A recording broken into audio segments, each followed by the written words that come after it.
Εγώ δεν ξέρω άλλη περίπτωση ανθρώπου πετυχημένου στη τηλεόραση Ναι.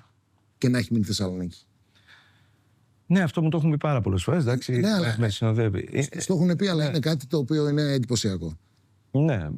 Κοίταξε, η αλήθεια είναι ότι ήταν πολύ δύσκολο. Γιατί χρειάστηκε ουσιαστικά να χτίσω και να χτίσουμε έναν κόσμο εδώ στη Θεσσαλονίκη, έναν δικό μας κόσμο μέσα στον οποίο λειτουργούμε. Ήταν πολύ δύσκολο γιατί δεν υπήρχαν υποδομές, δεν υπήρχαν και πολλοί άνθρωποι. Επίσης, διακρίνεις ότι όλοι θέλουν να βρεθούν στην Αθήνα, να βρεθούν μέσα σε όλο αυτό που γίνεται εκεί, σε αυτή τη δουλειά εννοώ. Εγώ δεν ήθελα.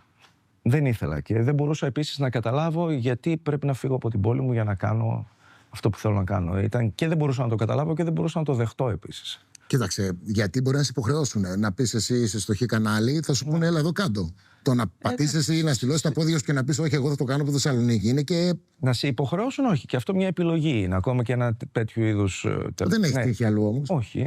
Ήταν μια επιλογή. Όταν ήρθε κάποια στιγμή αυτή η επιλογή, δηλαδή υπήρχε στο τραπέζι ότι πρέπει να έρθετε Αθήνα για να το κάνετε και η επιλογή μας ήταν αρνητική. Είπαμε όχι, δεν θέλουμε να έρθουμε στην Αθήνα. Αν θέλετε να το κάνουμε, θα το κάνουμε από Θεσσαλονίκη.